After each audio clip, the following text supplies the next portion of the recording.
A Polícia Federal colocou nas ruas, nesta sexta-feira, a Operação Sem Refino, com alvo especialmente no ex-governador do Rio de Janeiro, Cláudio Castro, e no dono da Refit, Ricardo Magro. A PF acusa Castro de facilitar o ambiente para os crimes da Refit. Confira. O ministro Alexandre de Moraes liberou a ação na manhã desta sexta para investigar um esquema de crimes financeiros e tributários. No centro da operação estava a empresa do setor de combustíveis Refit, uma das maiores do Rio de Janeiro. Essa operação de hoje, ela é fundamental porque a Refit tinha dentro do Rio de Janeiro um espaço privilegiado de trabalho. Segundo a investigação, o conglomerado usava uma estrutura societária complexa para fraudar o fisco. Com isso, o grupo teria sonegado aproximadamente 52 bilhões de reais. O ministro decretou a prisão preventiva de Ricardo Magro, dono da Refit, além da inclusão do nome do empresário na lista vermelha da Interpol. A PF também deflagrou busca e apreensão contra 13 pessoas, incluindo o ex-governador do Rio de Janeiro, Cláudio Castro. A investigação aponta que Castro facilitaria, por meio da máquina pública, os crimes de Magro.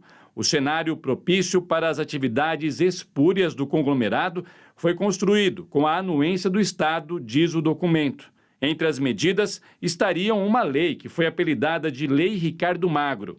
Essa legislação instituiu um programa especial de parcelamento de dívidas do Estado que beneficiaria diretamente a Refit.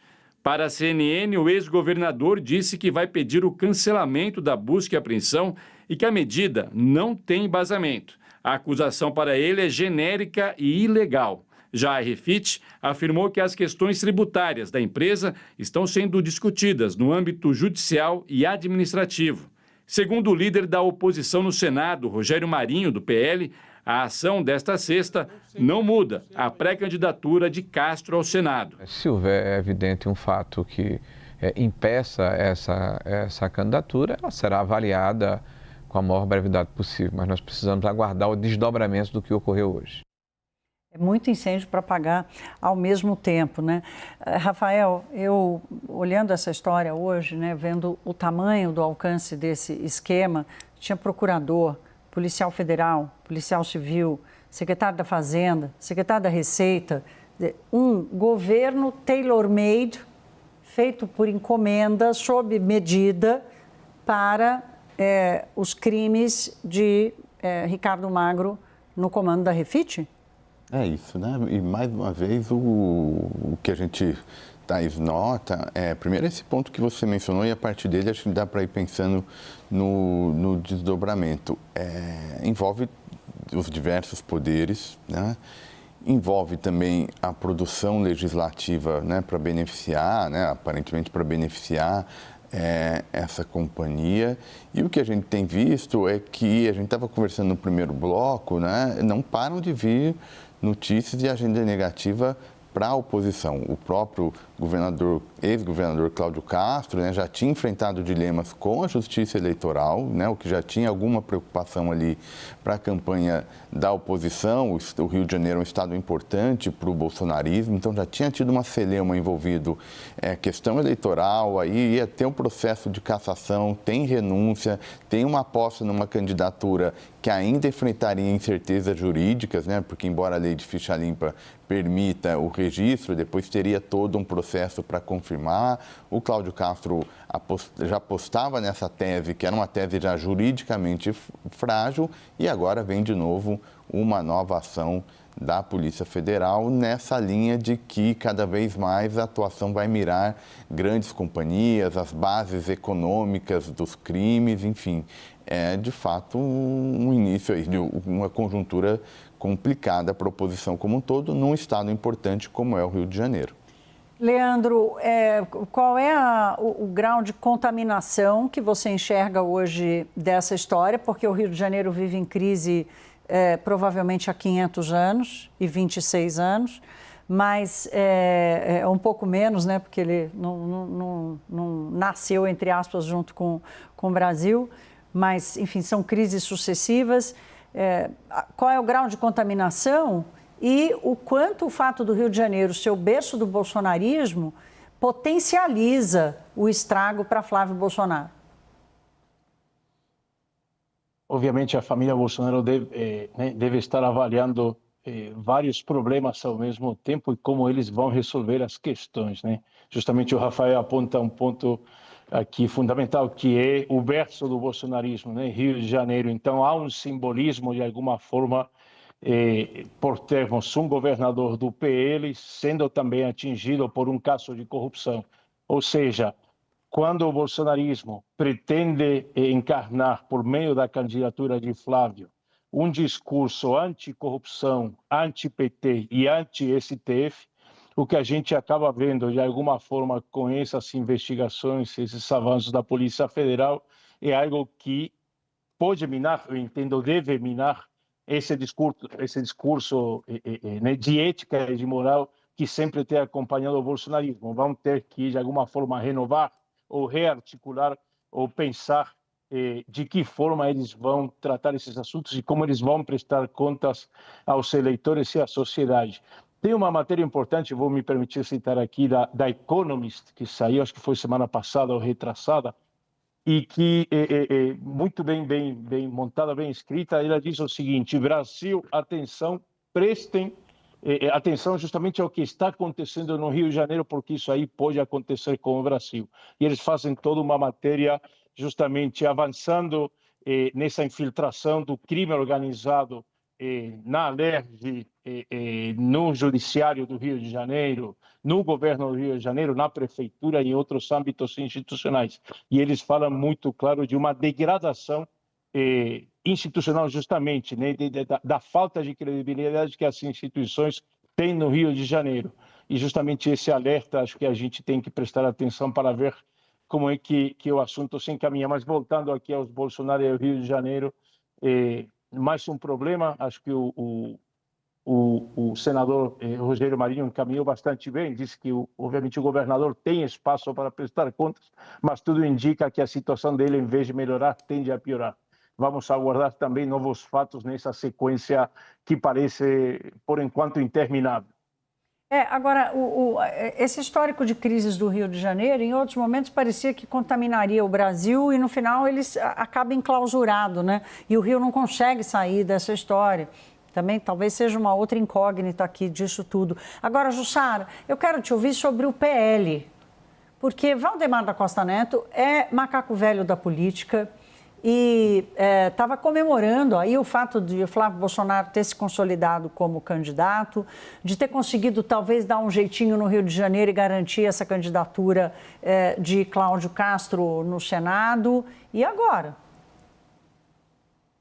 Olha, Thaís, é uma decisão que vai ficar, a palavra final vai passar por Flávio Bolsonaro, que também está aí com as suas questões para resolver. Porque como é que ficou decidida essa questão das eleições em 2026? Valdemar Costa Neto e Jair Bolsonaro dividiram ali esse bolo.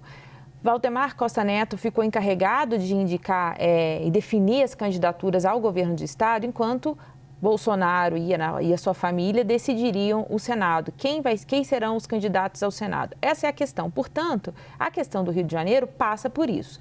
Antes de Cláudio Castro ser alvo dessa operação hoje, a gente precisa lembrar que o Tribunal Superior Eleitoral, o TSE, o tornou inelegível por abuso de poder político e econômico nas eleições de 2022. Ele acabou se licenciando, né, deixando o cargo dele antes, de fato, do TSE cassar o mandato dele para poder se manter apto a disputar as eleições, né?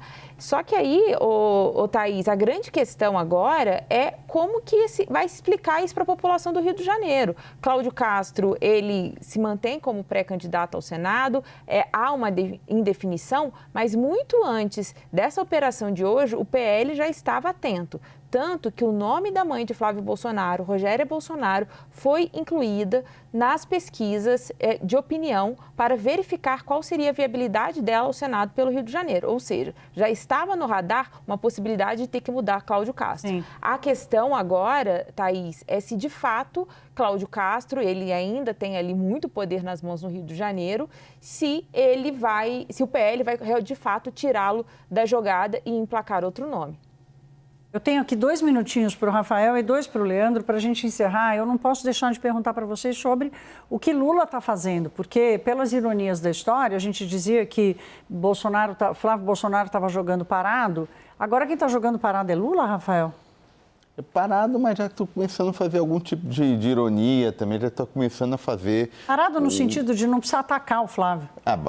O que era agora inverter o jogo, né? Ele até estava fazendo um esforço, né? Até em alguma medida tem uma coincidência, uma dupla onda favorável ao governo, porque ele já vinha ali com a série de programas para recuperar a popularidade, né? As pesquisas, até aquelas de véspera, antes do vazamento do áudio, apontavam uma subida, uma melhoria na percepção da sociedade em relação ao governo e agora ganha também essa segunda onda que o deve favorecer, sobretudo nas próximas pesquisas, que é aí o desgaste da oposição. Então, Thaís, o presidente Lula acho que vai ser beneficiado por esse duplo movimento, uma melhora na avaliação do governo, ainda que ligeira, mas, sobretudo, o desgaste da oposição. Mesmo que não vier essa transferência de votos do Flávio em direção a Lula, por conta dessa polarização, há uma tendência, pelo menos, desse voto se tornar um voto inválido, e aí facilitando até, inclusive, quem sabe, a vencer no primeiro turno.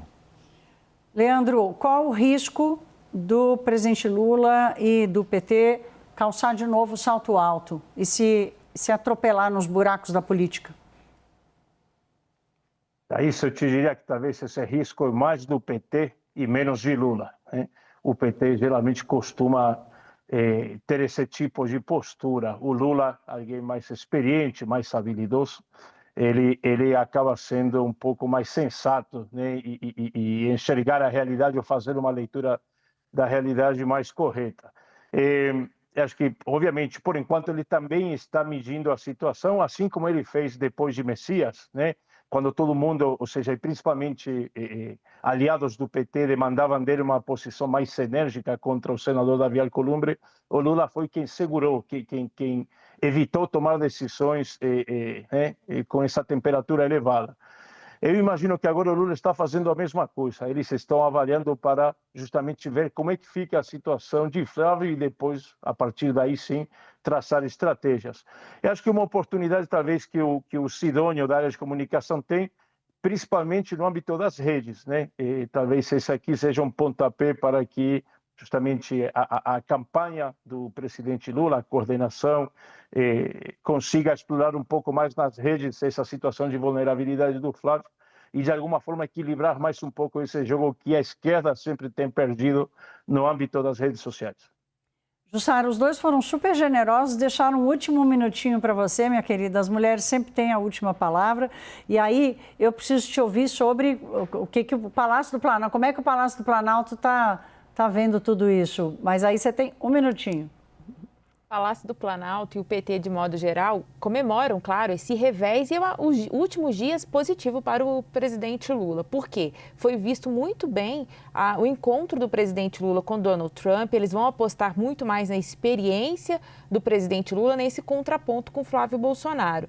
E aí, o que o Palácio do Planalto tem dito é o seguinte: não dá para sacramentar que é o fim da candidatura de Flávio Bolsonaro, mas, de fato, há um ótimo momento para o PT organizar e ganhar tempo, né, para organizar a sua própria comunicação, principalmente nas redes. O que a gente vê aqui de levantamento, de todos esses institutos que fazem essa medição nas redes sociais, é que foram dias e estão sendo dias muito difíceis para Flávio Bolsonaro, e o PT tem conseguido se aproveitar disso, claro, para impulsionar aí a candidatura de reeleição do presidente Lula.